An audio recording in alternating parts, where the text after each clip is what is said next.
Hi, my name's José Rodríguez and I'm the Managing Director of Visiting Angels Barnet and Enfield.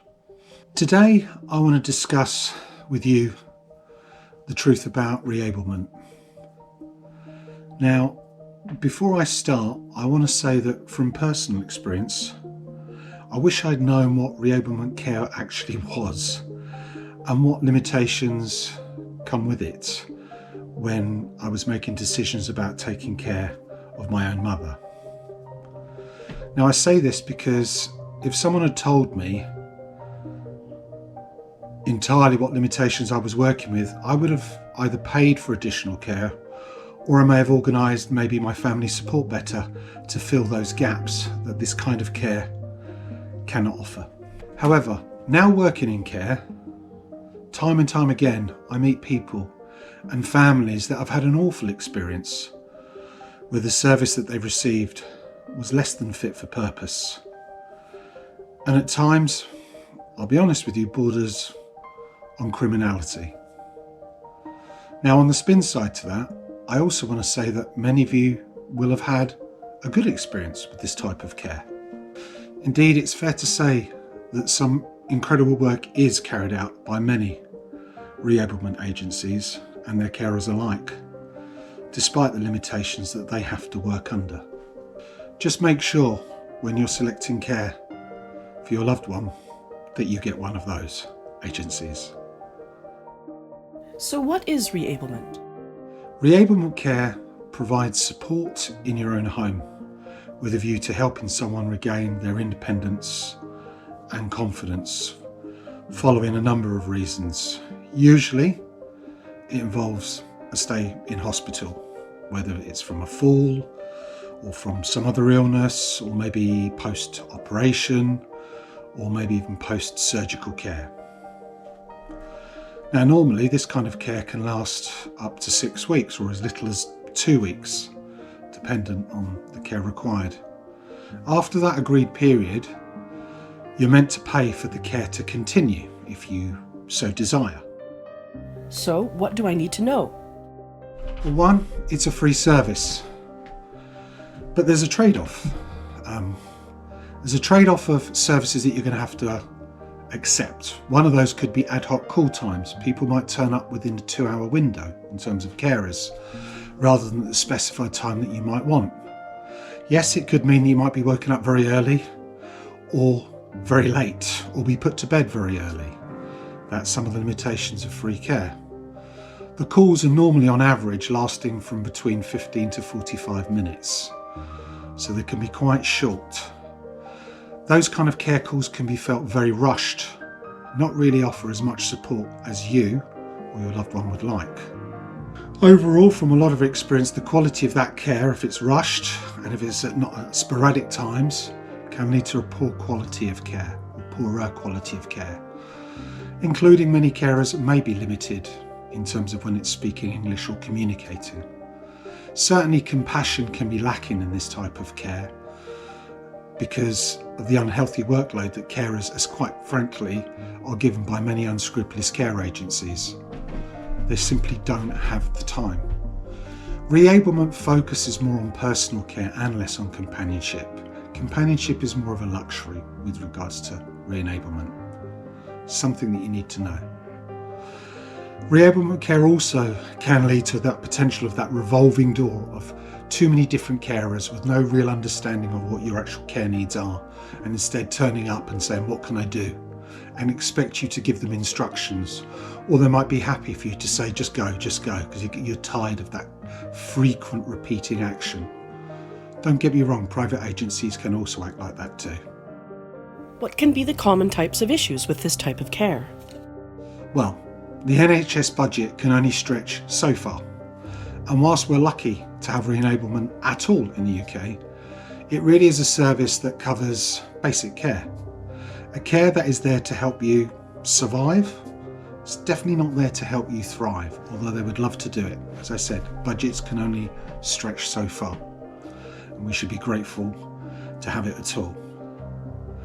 Now, care agencies that focus on re-enablement packages They're kind of geared to act more like a rapid response team. Their focus is more about getting you out of hospital quickly and provide the limited and rushed care that the NHS budget can only stretch to.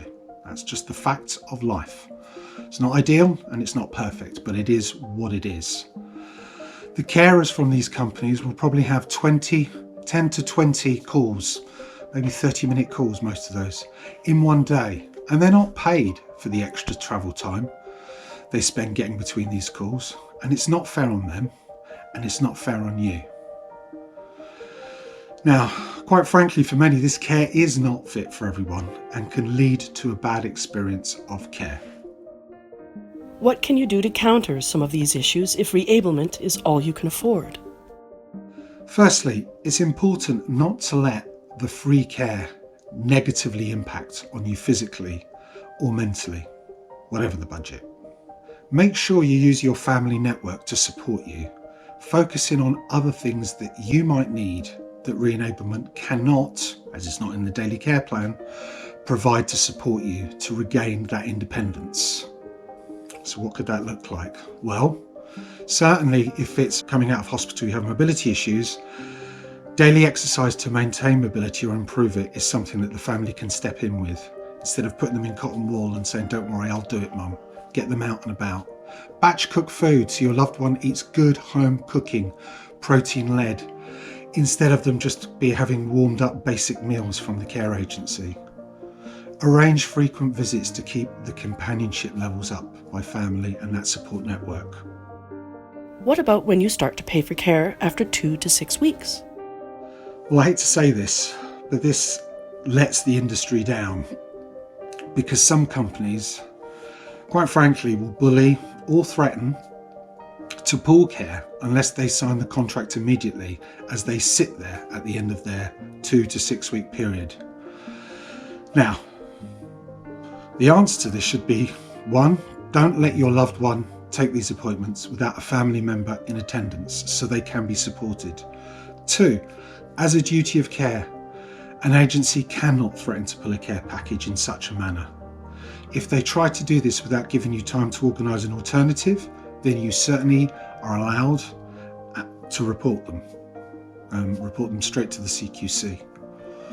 Now, some companies will try not to give you the choice of times of their care call.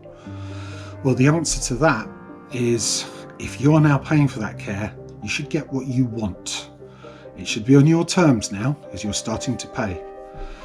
Some agencies will also not support you to perhaps give you the bespoke care package that you want.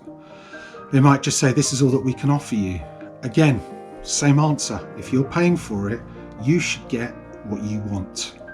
In sum, this is not what care should be, and you need to know this, or at least you need to know that there are other choices out there. Now, there are plenty of other agencies that can support you, so don't stick with an agency that puts themselves first and your care last. So do care companies that focus on hospital reablement packages change the quality of care once someone starts to pay? Well, you would expect them to. Start arriving on the agreed specified time that you've asked for. Call if they're running late, maybe. Stay for the entire duration of the call that you're paying. Maybe offer you some companionship if all of their duties are done. Maybe they'll allocate a carer instead of having this revolving door. Maybe they'll brief them better so that they'll know what they need to do. They generally don't, because the quality and the quantity of care versus what is required is not fit for purpose. Remember, these teams are like a rapid response team, as are their carers, and that's what they've been trained to do. Don't expect McDonald's to change and start serving sit-down Michelin 3-star course meals, because like McDonald's, many of these agencies aren't geared up to offer another service, including proper bespoke care. Now, the team and the carers they bring in will be trained to come in and, as I say, act like that rapid response team.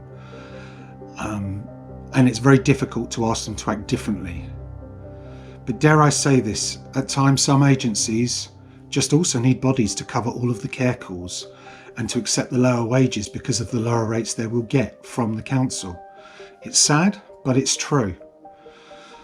It's also true that these agencies don't need to chase business, nor at times generally do they care if they lose a client, as they are constantly given more and more hospital discharges because they're on that council tender list.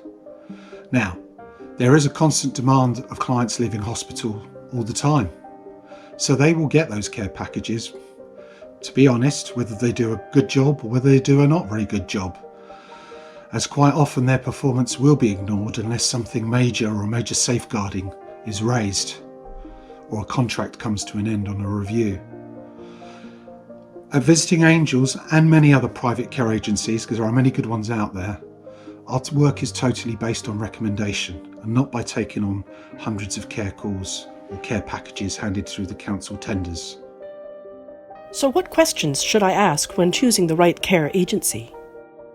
So maybe when it comes to choosing a care agency, and especially if you've just received a reablement package from the council or hospital and are wondering whether to stay with them or to look elsewhere after your 2 to 6 week period of free care, then you may think to ask yourself the following.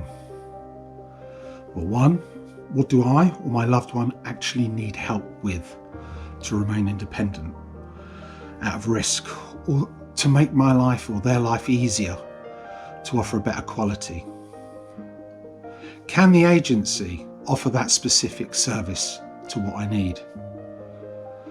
Does the agency that's been put forward to me, do they work on reablement packages with the council, or are they exclusively offering private care only? Because I know which one I'd be choosing. Can I set specific times? I want my care to start at this time. I don't want to be put to bed at 5 p.m. Can you offer that? Can I expect to receive the full amount of time? If I'm paying for an hour's worth of care, I want an hour's worth of care. Can I limit the number of carers that come through my door? Can I ask to match or meet the carer beforehand? What else can I do to ensure what a good company looks like? Well, 1, you can certainly get family members to look up local care companies with a good reputation, whether they've had a number of recent reviews, ask around locally. An agency may be recommended to you, but there's still always scope to check them out and their rating through other independent websites such as homecare.co.uk or Tomner and Bark. You can consider advice from other independent organisations or charities such as Age UK and your local neighbourhood schemes, amongst others. I always say consider the pricing, but I always say the same. Just because something might be the lowest cost, it doesn't mean it offers the worst care. And just as much as one might offer the highest cost, it doesn't mean they offer the best care. You need to see what works for you and consider the other questions when making that decision. Certainly a good agency will be, a care company rather, will focus on improving your outcomes, okay, which includes creating a bespoke package to enhance the client quality of life first and foremost. And that is how it should be. Thank you for listening. If you want to find out more, check out my other videos in the video posts, and I hope to speak to you again. Bye bye.